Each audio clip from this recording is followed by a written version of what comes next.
Magandang araw mga boss, dito na tayo sa last part. Na ang problema nga ni Christopher, pag inapakan niya yung brake pedal niya, malalim. Tapos pag hinila niya naman yung handbrake, mataas na. Kung napanood niyo yung part 1 mga boss, makapal pa yung brake shoe sa kabila at nilinis ko lang yon tapos in-adjust ko. Dito naman sa kabilang side mga boss, bubuksan ko rin yan. Tapos lilinisin ko, tsaka ako ngayon siya i-adjust. Pero may mga pagkakataon mga boss na minsan makapal pa yung brake shoe sa kabilang side. Pag bukas mo dito sa kabilang side, manipis na. Pag ganun mga boss, mapipilitan ka rin magpalit ng brake shoe. Kaya kailangan parehas sila ng kapal para malinis mo itong brake shoe tapos ma-adjust mo siya. Sa itsura kasi nitong ginagawa ko mga boss, kulang ito sa service eh. Kita nyo naman itong brake drum niya, oh, kapit na kapit na.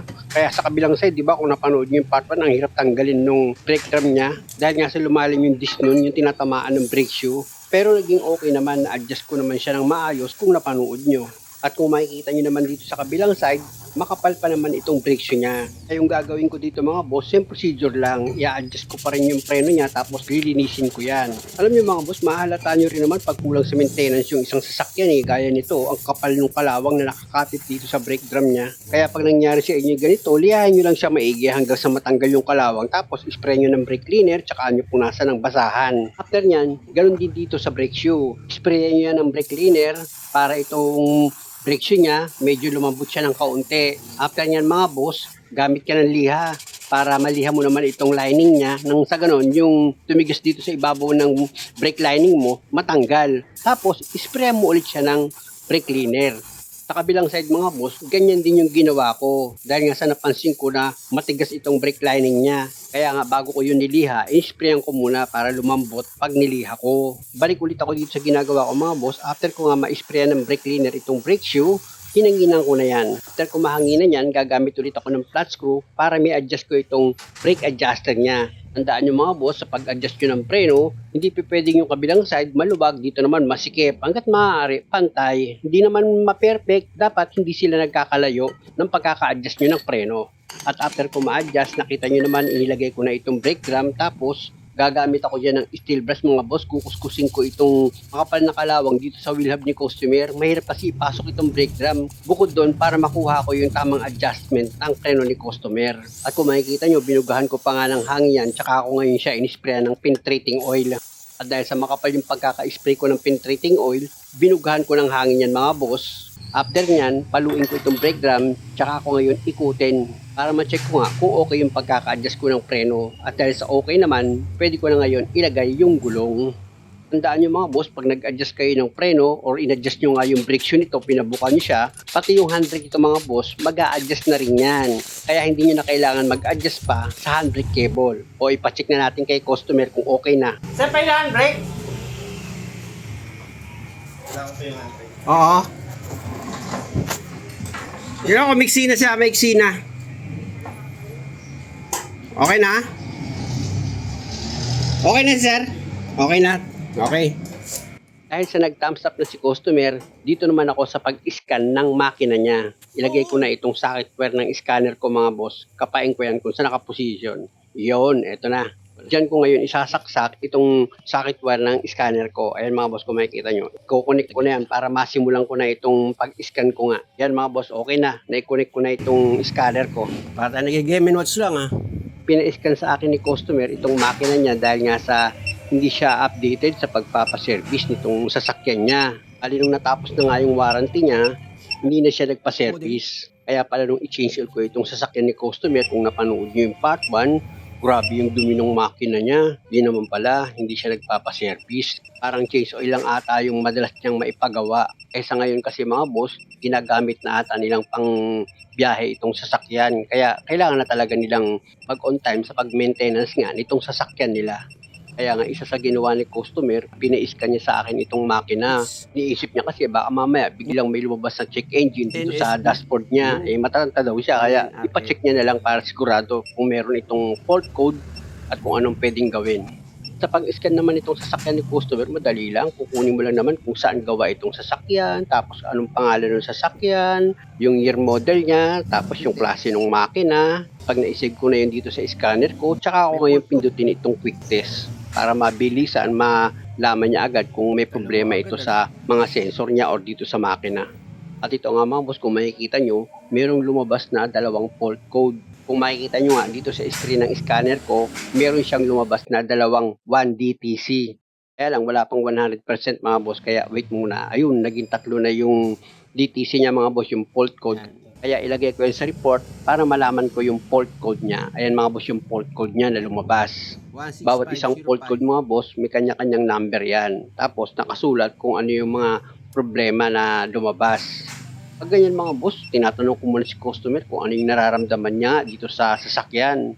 Pag sinabi niya sa akin na wala naman, itatry ko muna syempre i-delete yan bago mo gawin yung sasakyan para naman hindi dihado si customer. Kasi yung mga ganyang problema mga boss, kahit sabihin mo pa na lumabas yung check engine dito sa dashboard, kung pwede naman i-delete, i-delete ko yan. At napatunayan ko naman na yan sa mga ilang video na inilabas ko. Gaya nito mga boss, itong tatlong fault code na lumabas, iisa-isahin kong i-delete yan. Pero bago ko i-delete yan, gusto ni customer na mabasa niya muna bawat fault code na lumabas nga dito sa sasakyan niya. Na ayon nga kay customer, wala naman daw siyang naramdaman na kakaiba sa andar ng makina niya. Alam niyo mga boss, kung napanood niyo yung isang video ko, ganitong klaseng sasakyan din, same na same sila ng problema. Ganyan din yung fault code na lumabas. Tatlo din.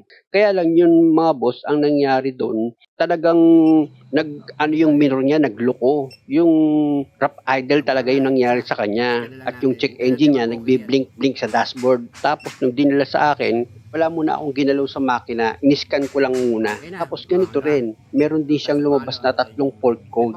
At nang ma-delete ko nga yung tatlong fault code, pati yung check engine niya sa dashboard, nawala na rin. Tapos yung under ng makina niya, bumalik sa normal. Kaya pag may lumalabas na fault code sa isang sasakyan, tapos wala naman akong makitang problema, una akong ginagawa dyan mga boss, kung makukuha sa delete, dinidelete ko lang muna. Kasi pag wala naman talagang problema sa makina o sa sensor niya, madidelete mo yan. Pero pag may problema yan mga boss, babalik at babalik yan. Lalabas pa rin itong check engine niya, pati itong fault code. Gaya nitong ginagawa ko dito sa sasakyan ni customer, di ba? Meron siyang lumabas na tatlong fault code. Pero kung makikita nyo, yung dalawang fault code, na-delete ko na. Bali, isang fault code na lang yung natitira na i-delete ko. Ito kasing scanner ko mga boss, meron siyang pang-delete. Kung makikita nyo, may nakalagay na clear DTC. Pag pinindot ko yan mga boss, tatanong ka kung gusto mo burahin itong mga fault code. Siyempre sasabihin mo yes. After naman maklear yan ng scanner mo, yan naman ang sagot niya. Clear fault code successfully. Kailangan dito, clear na yan lahat. Pupunta ngayon tayo sa report.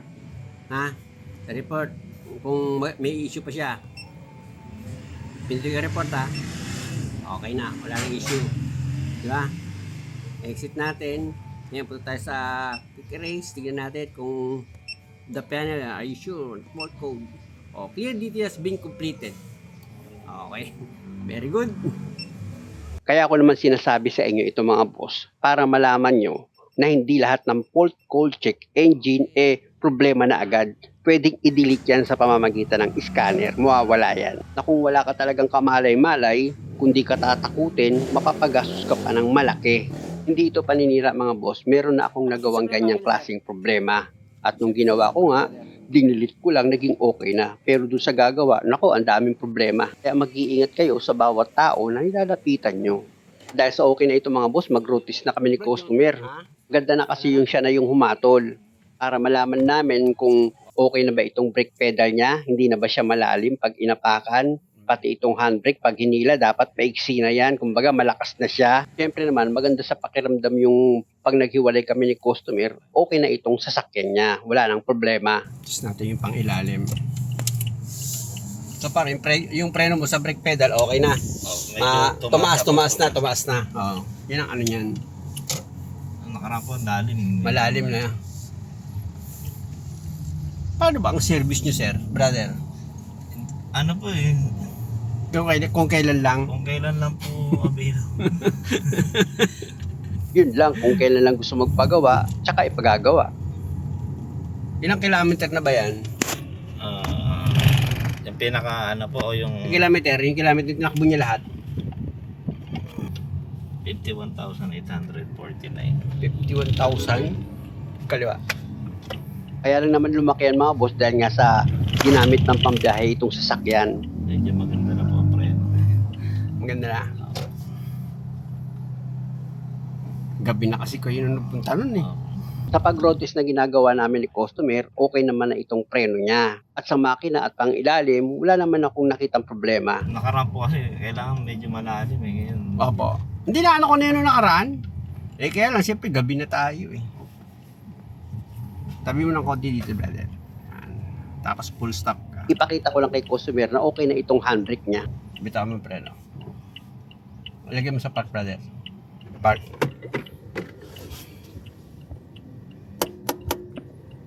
Okay. Okay. Sakto lang po yan. Okay na tayo. Ganito rin po yung... Ha? Yung bago to, ganyan kataas lang din po. Ah, ganyan din sa nung bagong bilhin yung sasakyan, ganyan din. Ilang taon na to? Ano na po, Sasakyan? magpo 4 years na. Biro mo, wala nung bago, hindi nyo. Wala nung bago, hindi nyo pinaservice. Okay lang yun. Wala naman tayo nakita eh. Inaubos lang po yung ano sa kase, yung warranty. Tapos yung maubos na, bahala na. Bahala. Alam niyo mga boss, hindi ko masisi si customer kung hindi siya updated sa pagpapaservice nga nitong sasakyan niya. Dahil nga sa, alam niya rin kasi yung mga kalakaran ng ibang gumagawa. Kaya natatakot din siya. Nagkataon lang naman na may nag-recommend sa kanya, sa akin. At sa paggawa ko naman dito sa sasakyan niya, siyempre ginagamit lang ni customer itong panghanap buhay. Kaya nga pag ginagawa ko itong sasakyan niya, siyempre paunti-unti lang. Kaya nga lagi kong sinasabi, hindi lahat ng may sasakyan mapera. So par kahit naman nagkaroon ng malaking pagkukulang si customer sa pagpapaservice dito sa sasakyan niya, okay naman, wala naman siyang malaking problema. Muli mga boss, maraming salamat sa panonood. Sana nakakuha kayo ng idea at kung maaari, huwag niyo naman sanang kalimutang mag-subscribe sa channel ko. Maraming salamat. Okay na to. Okay na, brother. Okay na. Okay na po. Narinig niyo mga boss, okay na kay customer itong sasakyan niya, kaya ano pang gagawin ko dito? Baba na ako syempre para makabiyahe na si customer. Salamat!